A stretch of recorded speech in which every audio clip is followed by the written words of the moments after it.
नमस्कार दोस्तों। संयुक्त राष्ट्र महासभा यानी यूएन जनरल असेंबली का मंच हमेशा से दुनिया के बड़े बड़े नेताओं के भाषणों के लिए जाना जाता है, लेकिन इस बार कुछ ऐसा हुआ जिसने पूरी दुनिया का ध्यान अपनी ओर खींच लिया। जी हाँ, बात हो रही है यहाँ डोनाल्ड ट्रंप की। ट्रंप ने अपने भाषण में न सिर्फ पूरी दुनिया पर निशाना साधा, बल्कि सीधे सीधे भारत का नाम लेकर आरोप लगाया और यहीं से इस पूरी कहानी की शुरुआत होती है। दोस्तों, इस खबर में आगे बढ़ने से पहले कृपया इस वीडियो को लाइक करें और हमारे चैनल को सब्सक्राइब करें।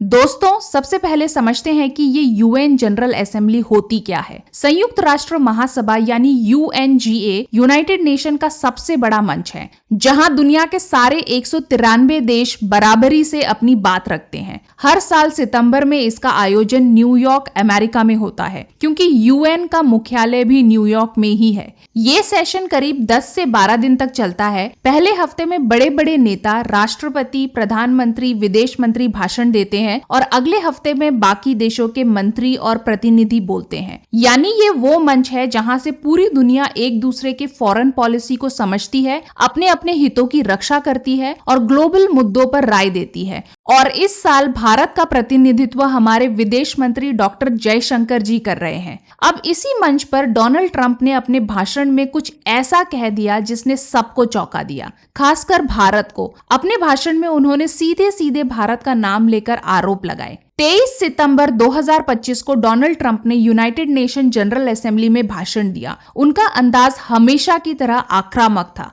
उन्होंने कहा कि इमिग्रेशन और ग्रीन एनर्जी की पॉलिसीज आज पूरी दुनिया को बर्बाद कर रही है। उन्होंने क्लाइमेट चेंज को दुनिया का सबसे बड़ा धोखा बता दिया। और सिर्फ इतना ही नहीं, ट्रंप ने संयुक्त राष्ट्र को भी आड़े हाथों लेते हुए कहा कि ये संगठन सिर्फ स्ट्रॉन्गली वर्डेड लेटर्स भेजता है, काम कुछ नहीं करता। लेकिन असली धमाका तब हुआ जब ट्रंप ने भारत और चीन का नाम लिया। ट्रंप ने कहा कि चीन और भारत रूस से तेल खरीदकर रूस यूक्रेन युद्ध को फंड यानी आर्थिक सहायता कर रहे हैं। यानी ये देश अप्रत्यक्ष रूप से इस जंग को लंबा खींच रहे हैं। सोचिए, यूनाइटेड नेशन के मंच से दुनिया के सबसे बड़ी डेमोक्रेसी को यूं कटघरे में खड़ा कर देना, ये छोटी बात नहीं थी। और यही बयान भारत के लिए सबसे बड़ा सवाल बन गया कि क्या सच में हम रूस यूक्रेन युद्ध को फंड कर रहे हैं। भारत की विदेश नीति की बात हो और एस जयशंकर जी का नाम ना आए, ऐसा हो नहीं सकता।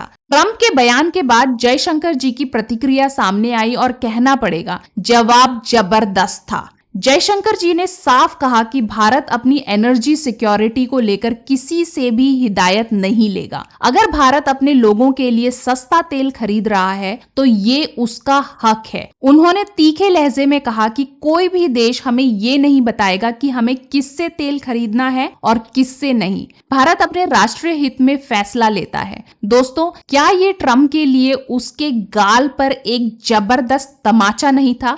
और इतना ही नहीं, ट्रंप ने अपने भाषण में दावा किया था कि उन्होंने भारत और पाकिस्तान के बीच का टकराव खत्म कराया। लेकिन जयशंकर जी ने ये दावा पूरी तरह झूठा बताया। उन्होंने कहा, भारत और पाकिस्तान के बीच जो भी सीज फायर हुआ वो हमारी द्विपक्षीय बातचीत और हमारी मिलिट्री डेमोक्रेसी की वजह से हुआ है। इसमें अमेरिका की कोई भूमिका नहीं है। जयशंकर जी का ये बयान न सिर्फ ट्रंप को खामोश कराने वाला था, बल्कि पूरी दुनिया को ये संदेश था कि भारत अपनी फॉरेन पॉलिसी में पूरी तरह से स्वतंत्र है। दोस्तों, जयशंकर जी ने ट्रंप के आरोपों का जवाब देने के साथ साथ एक और बहुत बड़ा मुद्दा भी उठाया, और वो था संयुक्त राष्ट्र की संरचना में सुधार। उन्होंने साफ कहा कि आज की दुनिया पहले जैसी नहीं है। विश्व व्यवस्था मल्टीपोलर हो चुकी है, लेकिन यूनाइटेड नेशन अब भी उसी पुराने ढांचे पर चल रहा है जो 1945 में बना था। जयशंकर जी ने चेतावनी दी कि अगर संयुक्त राष्ट्र ने खुद को अपडेट नहीं किया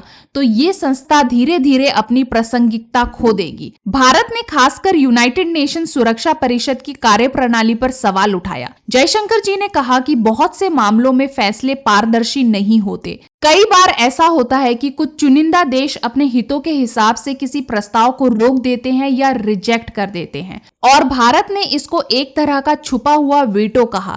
भारत की मांग है कि यूनाइटेड नेशन सुरक्षा परिषद में सुधार हो, नए सदस्य शामिल किए जाएं और बातचीत सिर्फ चर्चा तक सीमित नहीं रहे बल्कि टेक्स्ट बेस्ड नेगोशिएशन हो, ताकि लिखित प्रस्ताव और समयबद्ध परिणाम सामने आए। जयशंकर जी ने सिर्फ ट्रंप के आरोपों का जवाब नहीं दिया, बल्कि उन्होंने एक और बड़ी आवाज उठाई, ग्लोबल साउथ की चुनौतियों की आवाज। उन्होंने कहा कि कोविड, युद्ध, जलवायु आपदाएं, व्यापार और निवेश में अस्थिरता इन सबसे विकासशील देशों की उम्मीदों को धक्का दिया है।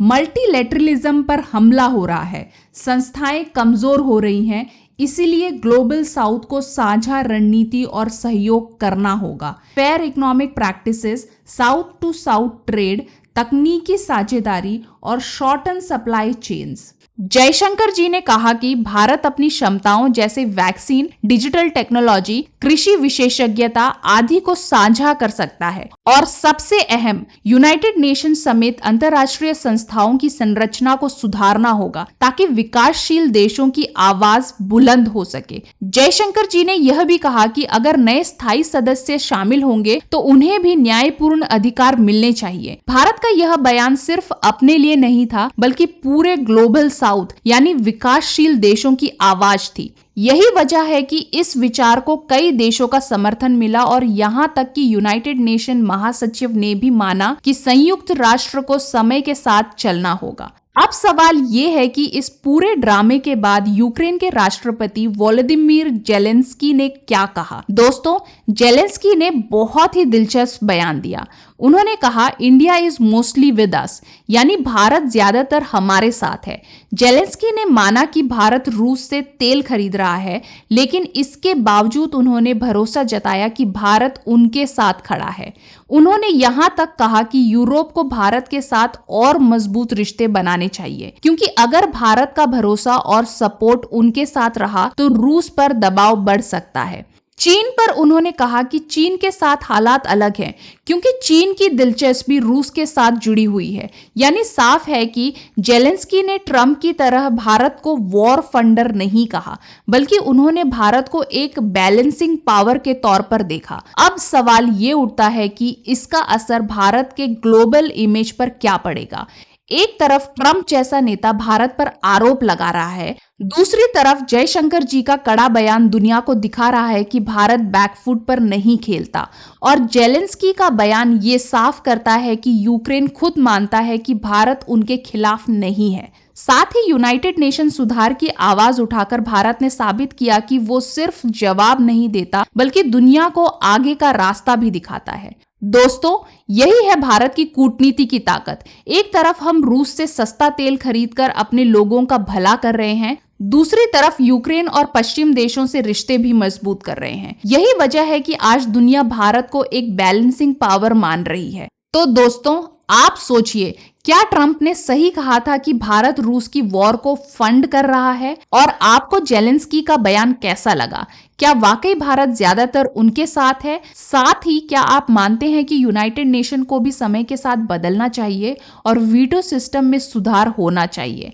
आपकी राय मुझे कमेंट सेक्शन में जरूर बताइएगा, क्योंकि ये मुद्दा सिर्फ फॉरेन पॉलिसी का नहीं है, ये मुद्दा है भारत की वैश्विक छवि का। तो दोस्तों, आज की खबर में बस इतना ही, और अंत में वीडियो को लाइक करें, शेयर करें, और ऐसी ही खबरों के लिए इस चैनल को सब्सक्राइब करना बिल्कुल मत भूलिए। तो अब हम मिलेंगे कल एक नई खबर के साथ। जय हिंद, जय भारत।